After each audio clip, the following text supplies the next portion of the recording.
Please, Meridu, can't we? Then one of the boys flopped on his face in the sand, and the line broke up.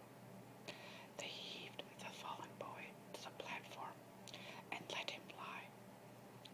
Meridu, his eyes staring, made the best of a bad job. All right then, sit down. Let him alone.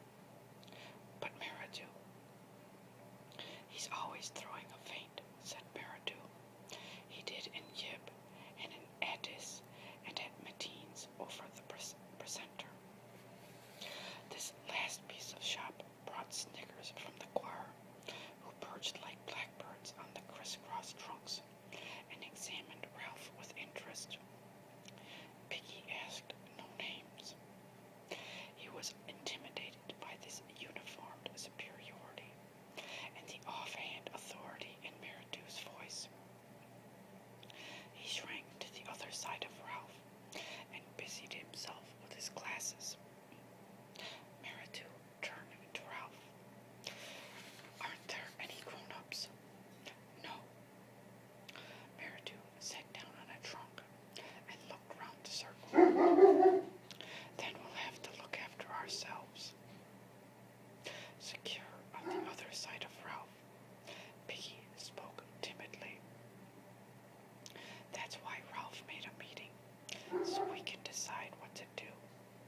We've heard names. That's Johnny. Those two, they're twins, Sam and Eric. Which is Eric? You? No. You're Sam. I'm Sam and Eric. We'd better all have names, said Ralph. So I'm Ralph. We got most names, said Piggy. Got 'em just now. Kids' names, said Meridu.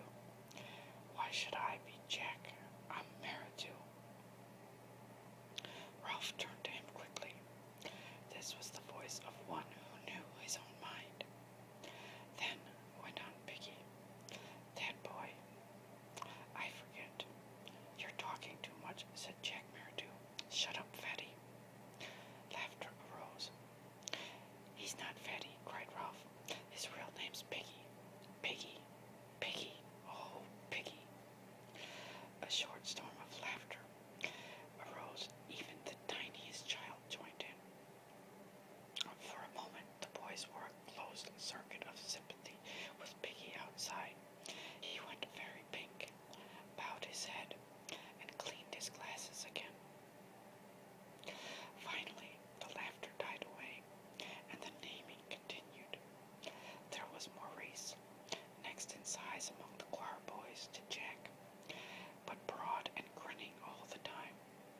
There was a slight, furtive boy, whom no one knew, who kept to himself with an inner intensity of avoidance and secrecy. He muttered that his name was Roger, and was silent again. Bill, Robert, Harold, Henry, the choir boy who had fainted, sat up against the palm trunk, smiled pallidly at Ralph, and said that his name was Simon. Jack spoke. We've got to decide about being rescued. There was a buzz. One of the small boys, Henry, said that he wanted to go home. Shut up, said Ralph absently. He lifted the conch. Seems to me we ought to have a chief to decide things. A chief. I ought to be chief, said Jack with a simple arrogance, because I'm chapter chorister and head boy. I can sing C sharp.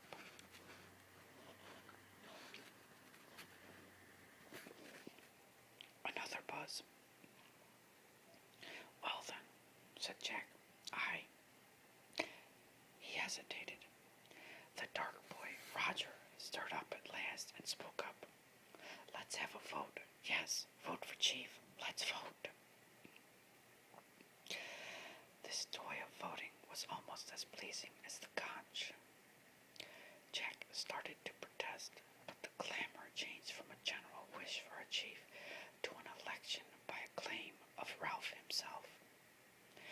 None of the boys could have found good reason for this.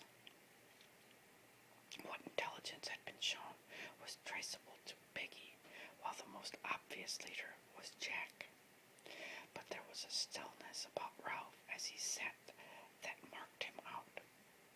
There was his size and attractive appearance, and most obscurely, yet most powerfully, there was the conch. The being that had blown that had sat waiting for them on the platform with the delicate thing balanced on his knees, was set apart. Him with the shelf. Ralph, Ralph, let him be the chief with the trumpet thing. Ralph raised his hands for silence. All right, who wants Jack for chief? With dreary obedience, the choir raised their hands. Who wants me? Every hand outside the choir except Piggy's was raised immediately. Then Piggy, too, raised his hand grudgingly in the air. Ralph counted. I'm chief, then. The circle of boys broke into applause. Even the choir applauded, and the freckles on Jack's face disappeared under a blush of mortification. He started up, then changed his mind, and sat down again while the air rang. Ralph looked at him, eager to offer something.